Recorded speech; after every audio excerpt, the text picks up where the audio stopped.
O oceano é o pai dos seres que já habitaram e ainda habitam o planeta em que chamamos de lar. E por mais que estejamos tão próximos desse imenso corpo de água, ainda sabemos muito pouco sobre ele, o que não nos impede de saber como ele nos impacta e como nós o impactamos. E para entender a complexidade desse recurso tão vital para a sobrevivência de todos os seres vivos, é necessário voltar a 14 bilhões de anos atrás, na explosão do Big Bang.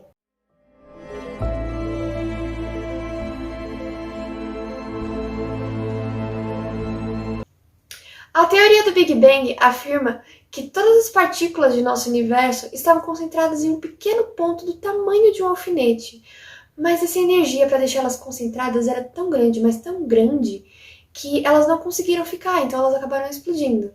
Essas partículas a gente chama de prótons e nêutrons, e elas foram responsáveis por criar toda a matéria que a gente conhece hoje, inclusive o planeta Terra. A Terra no início ela era extremamente quente, tendo um líquido em volta dela, que parecia com a lava que a gente conhece hoje, e tinha pouquíssima rocha. Mas conforme o tempo foi passando e asteroides e cometas foram caindo na Terra, essas rochas que tinham neles acabaram formando crostas em volta desse líquido, o que fez com que criasse as camadas da nossa Terra. Isso fez com que todo o planeta começasse a se resfriar e a água que estava naqueles líquidos começasse a subir em forma de vapor, criando as nuvens na atmosfera, fazendo com que pudesse chover. E não apenas água, mas também outras substâncias extremamente tóxicas. Mas isso possibilitou com que criasse pequenas porções de água na Terra. Além disso, alguns especialistas afirmam que também vinham cometas que eram formados por gelo, caíam na Terra e acabavam criando mais e possibilitando ainda mais o acúmulo de água. No futuro poderemos ingerir essa água ao tomarmos uma bebida. Cada gole, cada poça, cada gota de água em cada oceano tem bilhões de anos de idade. Mas afinal de contas, como essa água passou a ficar salgada e se tornar o oceano que a gente conhece hoje? Bem, a resposta é bem simples e esse processo foi extremamente demorado e acontece até os dias de hoje. A água, ela começou a corroer essas rochas que tinham ali na região. Então, os sais minerais que estavam dentro dessas rochas começaram a se misturar com a água. Porém, quando fica muito quente, a água evapora e recomeça o ciclo. Mas os sais que estavam nela continuam ali.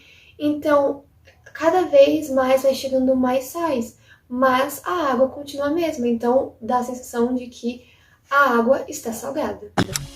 O sal que usamos para cozinhar geralmente é extraído do mar, através de um processo onde a água é deixada em tanques e com a ajudinha do sol, evapora até que sobre apenas o sal.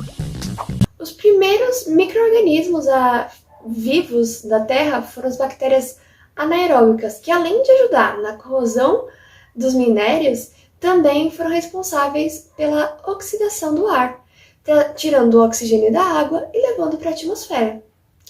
Esses pequenos micro-organismos começaram a passar por um processo, do qual a gente chama hoje de evolução, e transformando de pequenas bactérias para os seres mais complexos que temos hoje, inclusive nós, os seres humanos.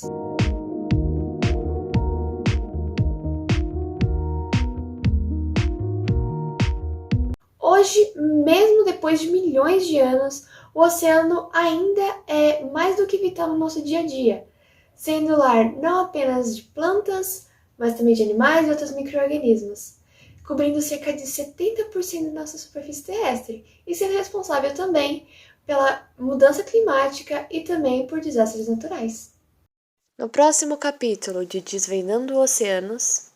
E agora vamos conhecer mais um pouquinho sobre as curiosidades do Oceano Atlântico, porém do seu ladinho.